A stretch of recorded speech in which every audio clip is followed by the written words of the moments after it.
tired of other people telling me what to make, what to do, how to do it, et cetera, et cetera. Even when I had a partner, you know? I mean, everybody's got an opinion, that's great, but I think my objective with Planet E is kind of the objective, fuck the focus groups, you know?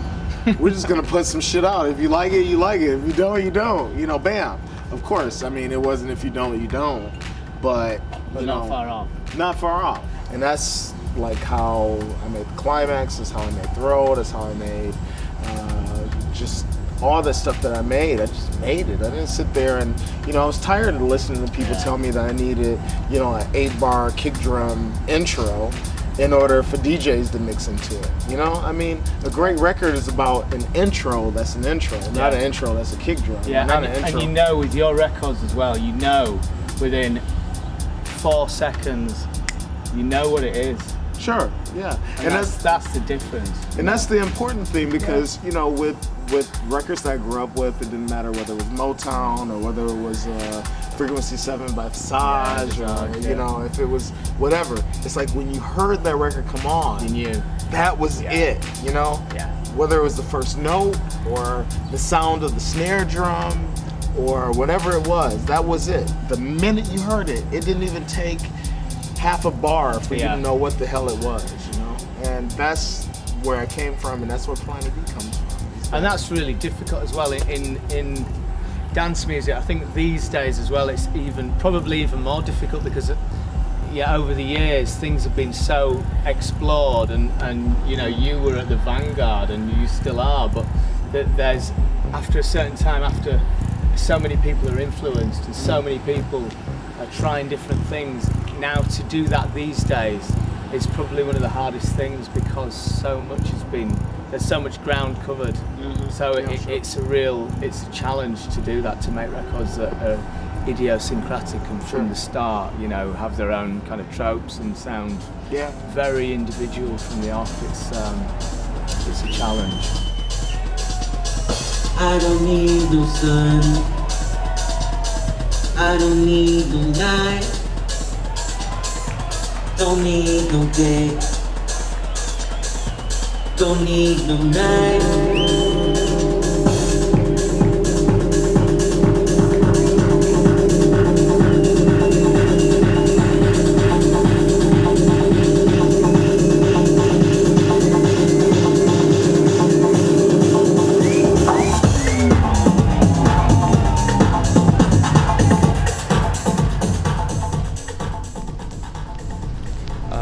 Carl he developed and he was influenced to start Planet E based on what was happening with Transmat, my label based on what Juan Atkins was doing with Metroplex Records, based on what was happening around him.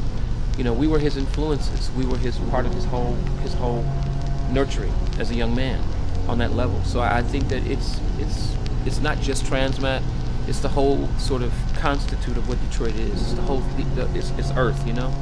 And the seeds were planted, and now we're seeing the results. Well, I mean, without Transmat, there would be no Planet E, technically. You know, I mean, he was both inspiring to me, but also a pain in my ass. You know, and I started out making records with Transmat, and you know, Derrick is my brother. You know, and he's the one who taught me how to be more critical about my music, you know, and to learn how to produce. We have a great history together. You know, grew apart and grew back together again. It's family. It's family. It's straight up. It's family. You know, Derrick, it's family. My history with Carl Craig is what it is. You know, and I've known Carl since he was 19. You know, I started him in the business, and he's since gone on to do wonderful things. He's still just nonstop. Carl, you can't tell Carl what to do. He's on his own. He's a man of his own mind, doing amazing things. He's going places that most people could only just dream of.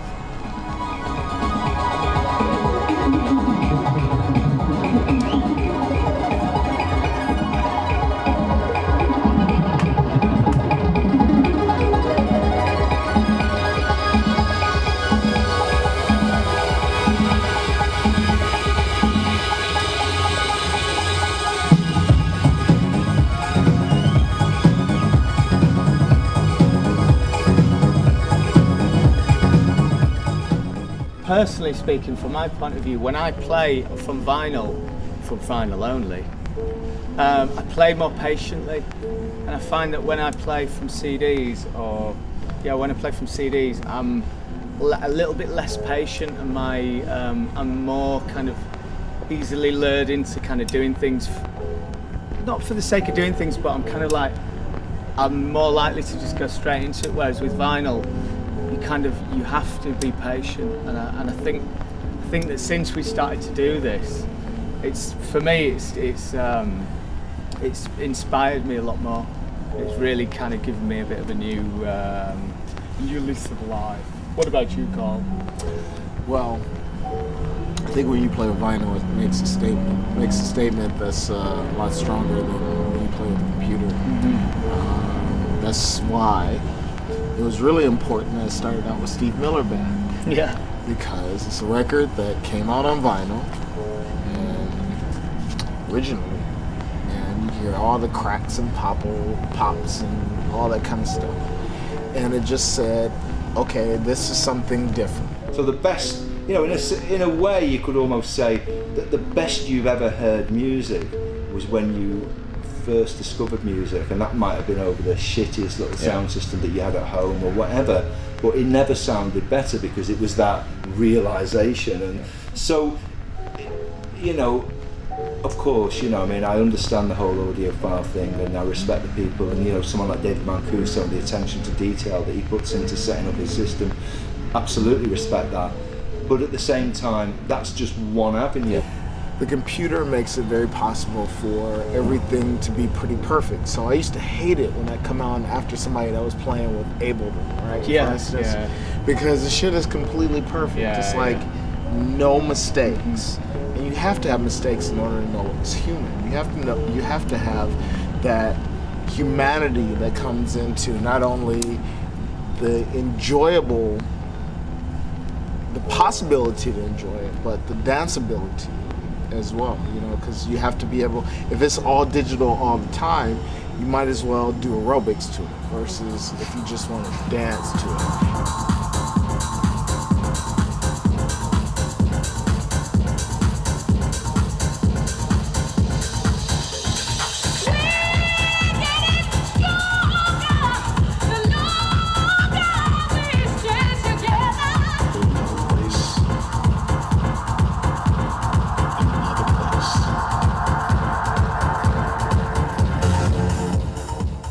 Push it down, there's lag, and then there's exhilaration. And that's what happens with vinyl. It's like that little lag, and then there's that exhilaration. That exhilaration makes you just feel really good about it. Also, as well, one thing I've seen before, and it's many times, sometimes you can have a room that's it's working and it's gelling and it's gluing, and then something will happen. The needle might jump, but then the crowd go bananas because of that. Ironically, it's kind of the thing that digital, eradicates is the possibility of that happening. But sometimes that's one of the things that people react to. Sometimes a record is skip, and I hear it as a sample.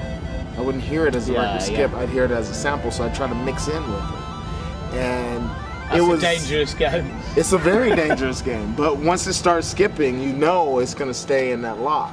Yeah. And then you can try to mix into it.